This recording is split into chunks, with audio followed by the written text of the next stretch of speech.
বড় লোকদের ব্যবহার। কি ব্যাপারটা কি অ্যানি? এই পড়াটা আমি তোমাকে এক সপ্তাহ ধরে পড়াচ্ছি, তারপরেও তুমি এত ভুল করেছো। এগুলো কিচ্ছু হয়নি, কিচ্ছু না। কি করছো তুমি? তুমি আমাকে বকলে? দাঁড়াও, আমি এক্ষুনি আমার মমকে বলছি। আরে বকলাম কোথায়, আমি তো তোমাকে বোঝাচ্ছি। না, তুমি আমাকে বকেছো, আমি মমকে ডাকছি। মম, মম, হোয়াট হ্যাপেন্ড বেটা? What are you crying? Mom দেখো না, আন্টি আমাকে বকছে। হ্যাঁ, কি ব্যাপার সৃষ্টি, তুমি ওকে বকছো কেন? মেয়েটা এইভাবে কাঁদছে।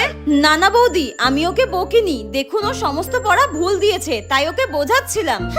মম দেখো না, আমার এই সময় একদম পড়তে বসতে ভালো লাগে না। আমার এই সময় টিভি দেখতে, গেম খেলতে ইচ্ছা করে।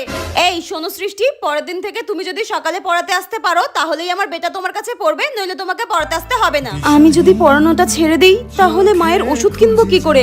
মা তো খুব অসুস্থ, তার মধ্যে আমার কলেজের ফিসও দিতে হবে। আসলে